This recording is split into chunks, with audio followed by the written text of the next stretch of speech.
C'est une véritable fable de La Fontaine qui se déroule en ce moment ici à Paris. La fable aurait pu s'appeler Le riche contre le pauvre ou Le pauvre contre le riche. Notre fable commence dans le 16e arrondissement de Paris. Si vous ne connaissez pas Paris, le 16e, c'est 3 mots. Glande, fête et alcool. Welcome to Ibiza. Bienvenue dans le 16e, le quartier des ambassades. Des ambassades, des ambassades. Le 16e, ce sont des villas sécurisées où les gens habitent en prison derrière des grilles, des magasins qui finissent par I, des boulangeries, des boucheries, des fromageries et des revendeurs de Maserati. Et surtout, c'est le lieu pour se mettre à l'envers le samedi soir. Il y a des bars Non, des bars. Non, ça c'est une boulangerie. Non, j'ai dit des bars. Est-ce qu'il y a des bars? Il y a des bars dans le 16e. En un mot, le 16e arrondissement, c'est quoi pour vous? Le paradis.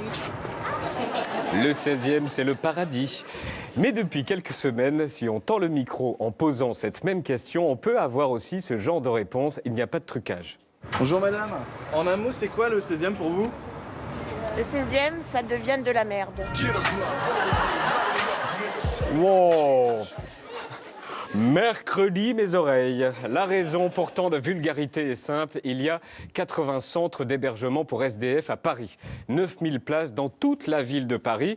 Il y en a dans tous les arrondissements de Paris, sauf 3. Le 2e arrondissement au centre, le 6e et le 16e arrondissement.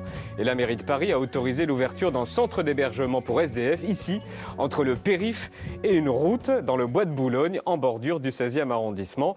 Il s'agit d'un centre d'hébergement provisoire de 3 ans pour 200 sans-abri et migrants. En gros, c'est pour ceux qui atterrissent dans les mains du 115, le SAMU social. Panique générale dans le 16e, réunion de crise entre les gens du quartier pas contents d'un côté et les représentants du projet de l'autre. Ça se passait à l'université Dauphine. Il y avait un monde, Jacqueline, un monde. Sécurité à l'entrée. Pensez à ouvrir vos blousons, ouvrez vos sacs. On va gagner un peu de temps. Et la réponse dans le 16e. Ouvrez les blousons, s'il vous plaît. Ça se passait dans un amphi blindé, Jacqueline, mais alors blindé. Une scène et en face des habitants remontés comme des ressorts. Je suis Sophie Broca, je suis la préfète de Paris, secrétaire générale de la préfecture de Paris, préfecture de région Île-de-France. Quelles sont ces conditions? Mais laissez-moi aller jusqu'au bout, vous crierez après. Ah, il avait prévenu. Attention, Jacqueline, je vais m'énerver, je vais dire salope. Dès le début, on a senti que le débat n'allait pas aller bien loin. France 2 à l'image de celui qui prononce ce mot du 16e, le mot salope. C'est vrai, c'est inconstructif, salope. Puis il ajoute...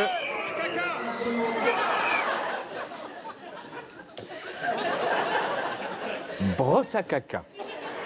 Alors l'insulte brosse à caca destinée à la préfète est beaucoup plus subtile que ça n'y paraît. Brosse à caca est un jeu de mots sur le nom de la préfète qui s'appelle Sophie Broca. C'est-à-dire que vous avez le mot broca, vous coupez le nom en deux, un peu d'imagination et hop, brosse à caca.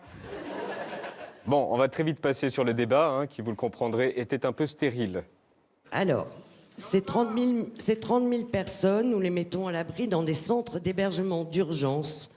Il y en a 78 dans les centres d'hébergement d'urgence, projet qui était projeté. Le maire du 16e n'a pas pu en placer une non plus. Monsieur Kosgel, si vous pouvez nous dire quelques mots. Mais très franchement, nous mettre devant le fait accompli est une mauvaise solution. C'est un diktat où il y a des élus. C'est le premier élément. Comme Monsieur Lauré, qui lui n'est pas dans le 16e arrondissement. Altercation avec l'élu de gauche qui a même reçu, regardez, attention violence, il a reçu une boulette de papier. Attention, on le remet au ralenti, projectile de Jacqueline. Ils ont ensuite tenté de faire parler l'architecte pour qu'il expose son projet. À plus de 50 mètres des premiers bâtiments, dont elle est séparée par un important filtre végétal. 2 bâtiments pour l'hébergement. Vous pouvez le répéter? Dégage. Et voici les meilleures insultes. Incapable. Dehors le clown. Et attention, pire que la boulette de papier. Alors là, non. On veut bien accepter salope, mais pas fauteur de trouble. C'en est trop. La coupe est pleine. Le président de la fac en a marre. Est-ce que vous vous rendez compte du spectacle que vous donnez aux étudiants de cet établissement? Dans ces conditions, Ma responsabilité, c'est de dire, et je l'assume, que cette réunion s'arrête à l'instant présent. Je vous demande d'évacuer. Bouh, bouh. Durée de la réunion, 20 minutes. Juste avant qu'il n'insulte tout le monde de fauteur de troubles, nous avons discuté avec les habitants du 16e pour connaître les arguments qu'ils ont pour ne pas accueillir les SDF et les migrants. Ils ont beaucoup de mal à vivre ici parce que c'est pas la même éducation, on n'a pas la même culture, on n'a pas la même éducation. C'est pas être raciste, c'est la vérité. De toute façon, les chrétiens dans ces pays-là, ils se font zigouiller. Alors, ils sont mieux dans les pays musulmans. La Syrie, elle est en train de retrouver peut-être un semblant de paix. Et quand on voit à la télévision, tout n'est pas cassé. Là, ils sont en train de refaire. On voit que Palmyre, ça n'a pas été démoli entièrement. Alep non plus, Damas non plus. C'est un très beau pays. La Syrie, c'est grand. Ils sont mieux en Turquie, ils sont mieux dans ces pays-là. Même en Jordanie, qu'on les aide. On les aide là-bas parce que ils sont plus proches de leur éducation là-bas et de leur culture. Bon, alors tous ne sont pas comme ça, hein. Nous ne sommes pas contre le principe d'un centre d'hébergement. Mais pas là, ailleurs. Pourquoi? Raison numéro 1, on ne veut pas de centre d'hébergement car on est écolo, on aime la nature. Je refuse qu'on le mette dans un endroit classé, zone naturelle et classé au monument historique. Et je pense qu'on peut peut-être les mettre ailleurs qu'au bord du bois de Boulogne, qui est d'ailleurs privé. Il est classé monument historique. On n'a pas le droit de toucher aux monuments historiques. Mais c'est pas que pour les gens du 16e. Raison numéro 2, ce quartier est inadapté. C'est comme ça, on n'y peut rien, il est inadapté. Je suis un peu inquiète de ce qui va se passer, de mettre des gens dans un quartier où il n'y a ni école pour eux. L'endroit où ils veulent les mettre, il n'y a pas de commerçants, donc ils vont acheter dans le quartier quasiment le plus cher. Est-ce que vous pensez que les SDF auront les moyens de se payer la baguette qui est à plus d'1 euro ? Ils ne peuvent pas se payer des baguettes à 1 euro. Autre raison, le bois de Boulogne et ses fréquentations un peu olé. Ils vont se retrouver dans le bois de Boulogne, où la seule activité lucrative, on sait très bien ce que c'est. Ces gens-là, ils vont être au milieu des prostituées, des proxénètes et des travestis. Raison numéro 3, la mauvaise foi. Écoutez ça, c'est magique. Vous savez où ils sont placés? Ils sont juste placés au moment où le périph' sort du tunnel. Il y aura des enfants qui seront sûrement en grande difficulté de santé. Alors, le bruit... De quoi, de la santé?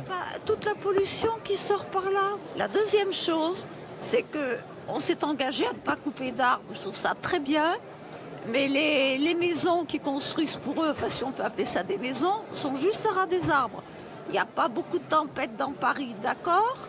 Mais le jour où il y aura un arbre qui tombera sur un enfant, on aura tous le cœur, on sera tous retournés. Sachant que la vraie raison est... Ce qui fait que les gens qui habitent en face, ils ont des appartements qui tout d'un coup descendent de 30%. Alors du coup, en ce moment, tout est arrêté. Ils ne peuvent ni vendre ni acheter, parce que tous les marchés sont arrêtés. C'est ça le plus important pour vous, c'est que l'immobilier baisse? Oh, je sais bien, mais je connais votre politique du pauvre, etc. Mais ils ne sont pas pauvres du tout, ils sont mal logés. Voilà. Mais en donnant leurs arguments, ils ont quand même décrit une facette du 16e arrondissement qui est loin d'être le paradis. Non, c'est quoi le 16e? Toute la pollution. La baguette qui est à plus d'1 euro. Prostituées, proxénètes, des travestis. Comme quoi elle avait raison, la dame, tout à l'heure. En un mot, c'est quoi le 16e pour vous? Le 16e, ça devient de la merde.